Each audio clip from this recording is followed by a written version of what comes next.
The CNBC app. Global market news in one place. Customizable sections and personalized alerts. Stocks tracking, interactive charts and market insights all in your hands. Stay connected. Stay informed. Download the CNBC app today. Good morning and a warm welcome to Squawk Box Europe. I'm Juliana Tattlebaum here with Karen Cho and Steve Sedgwick, and these are your headlines this morning. Futures point to a day in the red as investors continue to sell AI stocks and as attention now turns to the long-awaited U.S. jobs report later today. European defense stocks fall pre-market as President Trump says a deal to end the war in Ukraine is closer than ever, but a breakthrough on territorial issues remains elusive. Є складні речі, зокрема, що стосується території. There are complicated things, in particular the topic of territories. Undoubtedly, everyone is raising this topic, and it's important that we all work to ensure that things like that are absolutely fair. And Bitcoin recovering some ground after sinking below $86,000 in the previous session, drifting towards its lowest level this year in the final full trading week of 2025.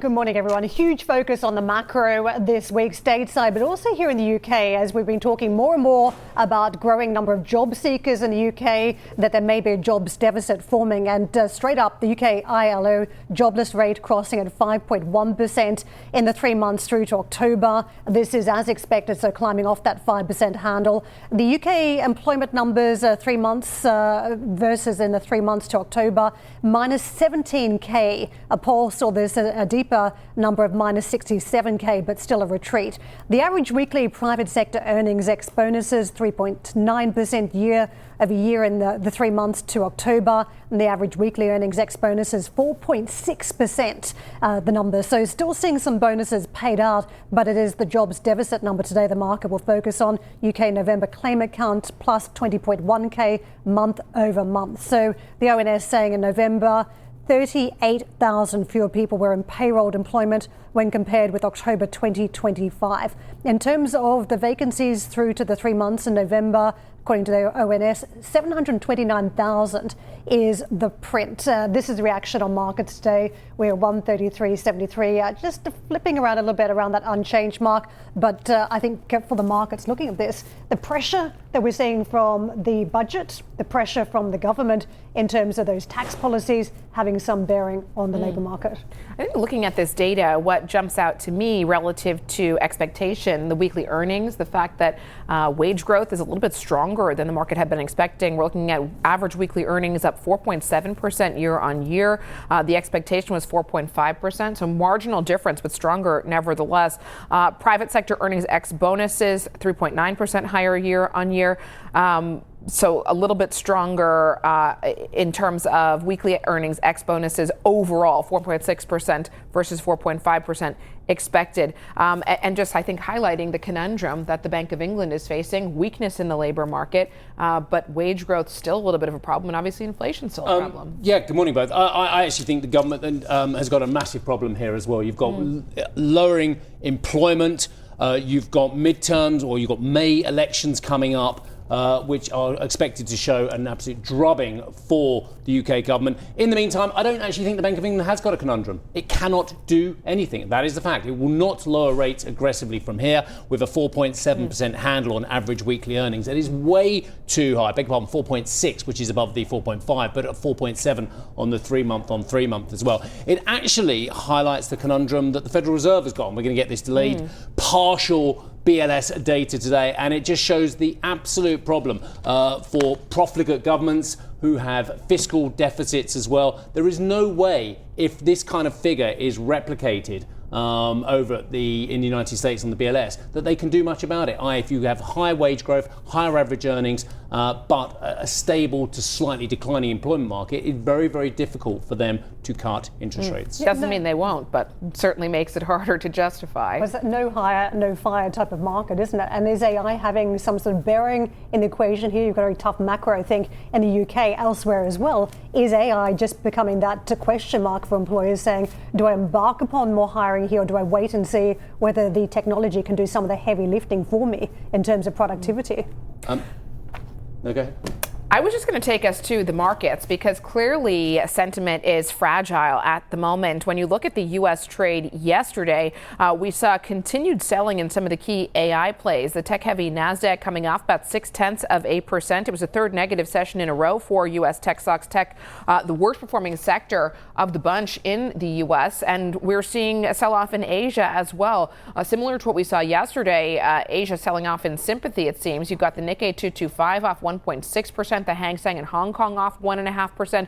Steep losses in South Korea as well. The Kospi off about 2.2%. So clearly a lot of nerves building around this AI trade. Of course, bearing in mind that liquidity looking to wind down or likely to wind down in the coming days in the lead up to Christmas. So certainly a shaky period in the market. In terms of European trade, yesterday the European market outperformed versus the U.S. versus Asia as well. The Stock 600 gained about 0.7%. That was the best daily performance since November 26th. So very different story in Europe to what we saw in the U.S. and what we saw in Asia. Europe emerging as a key diversifier of choice. Today, we are looking at a bit of a pullback, though.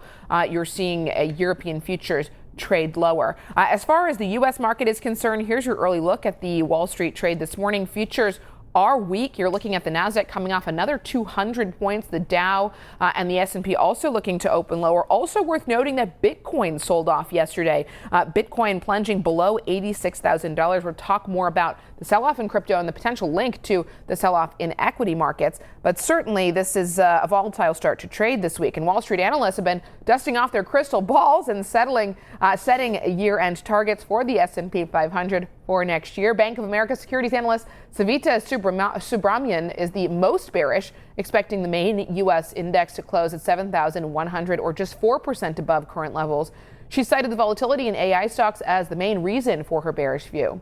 Meanwhile, Oppenheimer analyst John Stoltzfus has the most bullish outlook for the S&P 500, expecting it could rally to 8,100.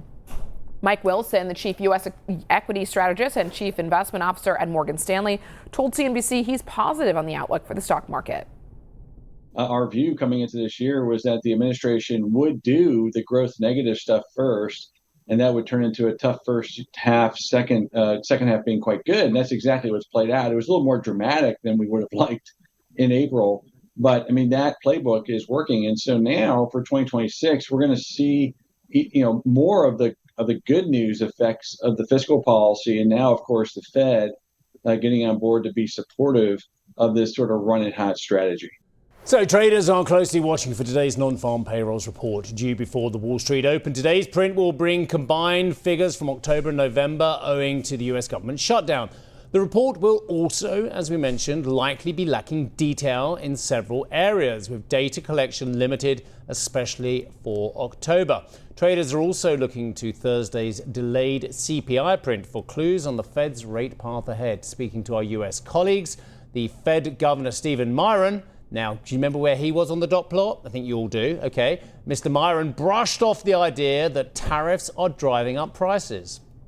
If you get prices going up because of something like a tariff or something like a value-added tax, standard central bank practice is to look through it because that increase in prices is not indicative of a supply-demand imbalance. Prices didn't move higher because demand moved higher, and so as a result, it's not necessarily to pull in demand to compensate for that. That's just not how central banks should behave. So I don't yet see tariff-driven inflation. We may get some eventually. We haven't yet. If we do, standard practice would be to look through it. And that quote, Matt Orton, Chief Market Strategist at Raymond James Investment Management, is at the core of the debate that is raging. Quite frankly, do you agree with Mr. Miron, or actually do you agree with most of the other members of the Federal Reserve that actually we need to be patient, we need to wait and see, and that there are price pressures increasing? Hey, good morning, Stephen. You're not going to love this answer. I'm going to say I agree with both of them, to be honest, because I think Myron is correct with the idea that a lot of the inflation we have seen, or really the stickiness of inflation that we've seen, is not necessarily all tariff related. It's related to the fact that we have a fairly healthy and robust economy, which I think goes to the fact that the rest of the Fed is correct with the idea that we don't need to be in a rush to bring down interest rates further. So that's why when you look at the dot plot, projections for rate cuts next year in 2026 are more backloaded. And for the market itself, I think the market can and should take solace in the fact that we're still in an overall easing cycle. Rates are not going to be going up. Powell basically took that off the table during the press conference last week. And so we're in this very rarefied air where we're still in a slow rate cutting cycle where earnings growth continues to increase. So that for the market should be positive. And that's why I'm positive about the equity markets heading into 2026. Matt, you said so many amazingly interesting things. So let me just follow up on one point. If earnings are increasing, if the economy is as stable as the administration points out, if indeed that CPI as we know it remains significantly above the 2% target level as well, why are you so confident we're in a rate cutting cycle? I've heard people who said, actually, by the end of 2026, we could be in a rate hiking cycle if inflation remains where it is. No, Steve, I push back against the idea that we could be in a rate hiking cycle because inflation expectations, that's really the Fed's key goal is trying to manage the long-term inflation expectations. Those have been incredibly stable. And long-term inflation expectations have continued to actually come down throughout this. So I don't think the Fed has a runaway inflation problem, and the Fed's not going to, really isn't likely going to have to cut or start to hike rates in order to address that. Instead, I think inflation will be volatile with a lot of the readings, but it's continuing to start to come down. And frankly, the US economy can easily handle 3% inflation as it continues on a downward path. So I think that sets up the idea that rates are more likely to be cut at some point in 2026 than staying just on hold. And so you're in this slow rate cutting cycle, which should be very supportive for equities as earnings continue to go up. Corporate margins remain very, very strong. That's a really good backdrop for equities and cyclical equities, which is where we're seeing some of that rotation start to take place in the market right now. Matt, it's Karen jumping in. I can see that you're one of the stronger calls here on the market, 7750s, as we talk about upside potential for the S&P 500. On that note about some of the positive catalysts in the US economy, one of them has been the AI story. So despite all the uncertainty we've had around tariffs and geopolitics this year, the catalyst for the upside has been the AI momentum. Has that waned now as we see some of the big stocks out there that have been AI players crash by about 46%, CoreWeave being one of them? Are you worried about that catalyst for the upside? So Karen, I think as we go into 2026, and one of the themes for next year that I'm expecting is going to be a bifurcation of the AI trade. So we're past the point where the rising tide is going to lift all boats with respect to artificial intelligence. And you're already starting to see this play out with some of the weakness in the AI trade right now, where the higher quality artificial intelligence names, those that have very, very strong balance sheets, those who have been consistent earnings compounders, those names are not being hit anywhere near as hard as those lower quality names like the CoreWeaves you mentioned before. I'd even put Oracle into that bucket because frankly, their balance sheet's nowhere near as strong as the rest of the hyperscalers. So that bifurcation is going to play out. So I still like artificial intelligence next year, but I want to own the AI names that are still generating free cash flow and that are able to reinvest that free cash flow into their future going forward. But investors should still look at this idea of putting new marginal dollars to work in some more cyclical areas like financials as a preferred sector. I think industrials continues to do well. And even energy, particularly energy services companies, I think can do well as you finally start to see an earnings rebound. So Matt, just putting this together with the macro, it feels as though there could be some sort of feedback loop. I mean, the Fed is looking at all of this data and so is the market too this week. Could we see some of that weakness around the uncertainty of the AI story and whether there are digestion issues now start to feed back into some of the economic numbers? I think it's unlikely you start to see it feed back into the numbers because the capex is really the most important economic data piece that feeds into overall GDP that the Fed's going to be looking at. And I think regardless of share price, a lot of the capex that we're seeing from the hyperscalers is going to continue to increase in 2026.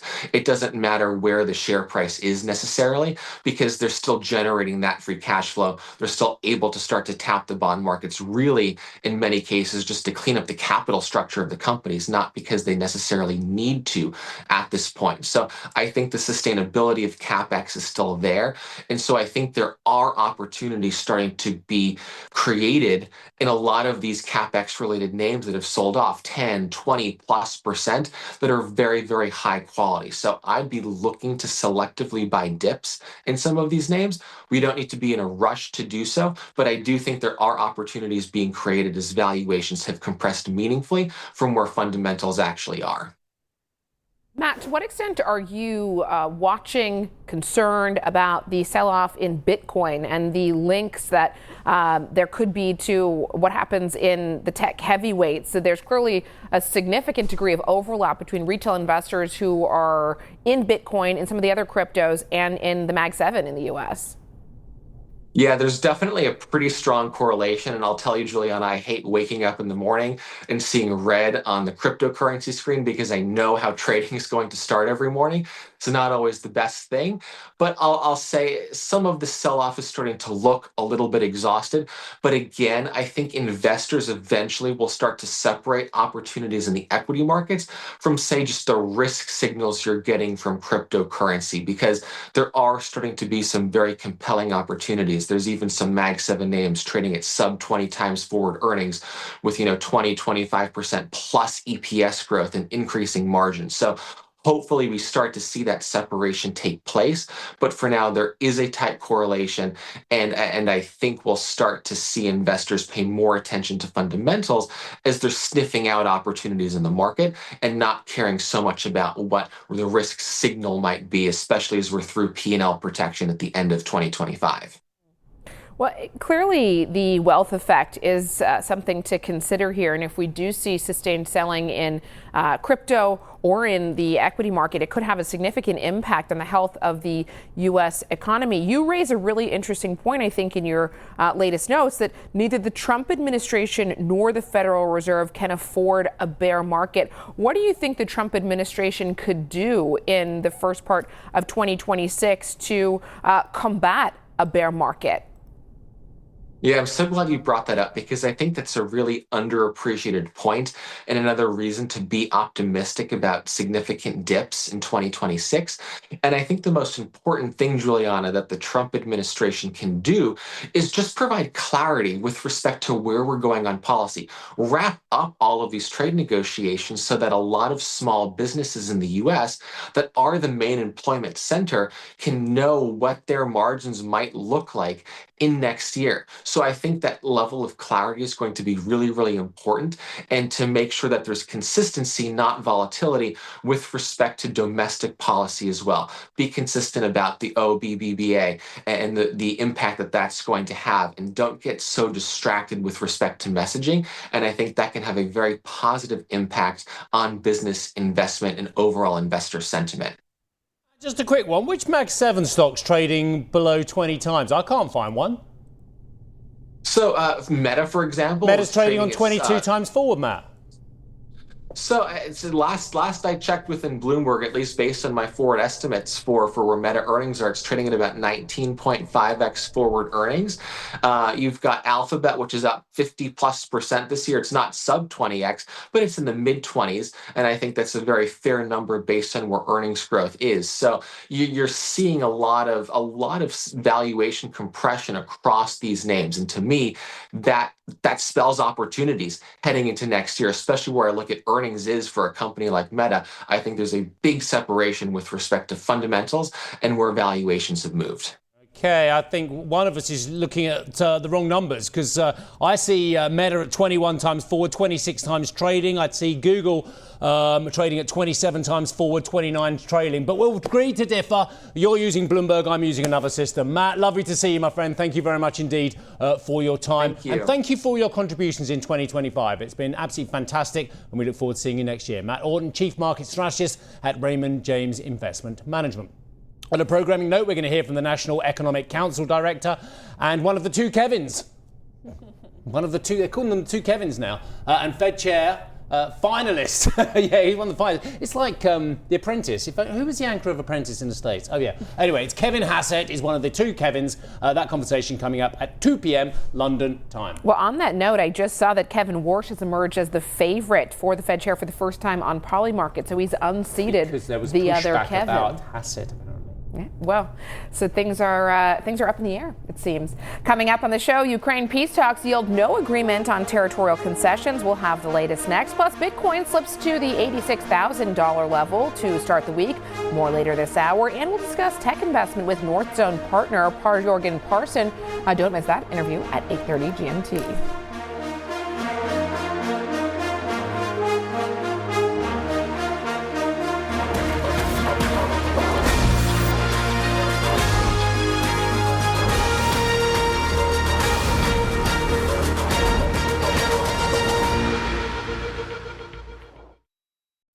I'm Steve Sedgwick from CNBC, and in my new podcast, Executive Decisions, I ask powerful leaders about their decisions that changed everything. I'm not frightened of making tough decisions, and I think leadership can be very lonely. Business leaders should not stay quiet in a world which is super complex. It is absolutely fine to also change your mind. Tough calls, personal crossroads. These are the stories that we can all learn from. It's Executive Decisions from CNBC. Get it wherever you get your podcasts.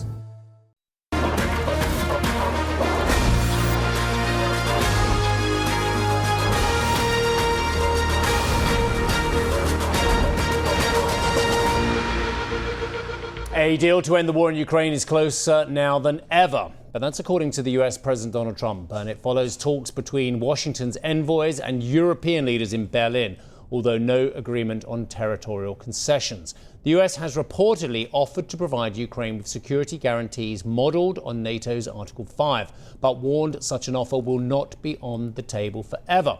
Mr. Trump said Washington is working with Europe, which would be a big part of any security guarantee. Speaking in the Oval Office, the president struck an optimistic tone on the state of negotiations. We're trying to get it done, and I think we're closer now, and they will tell you that they're closer now. We had numerous conversations with President Putin of Russia, and I think we're closer now than we have been ever, and we'll see what we can do. We want to save a lot of lives. We sell equipment to NATO. We don't spend any money, but we do want to see if we can save a lot of lives. Ukrainian President Volodymyr Zelensky held progress around security guarantees, but cautioned the proposals are only a first draft. Territorial concessions have also remained a key sticking point for Kyiv, particularly the eastern region of the Donbass.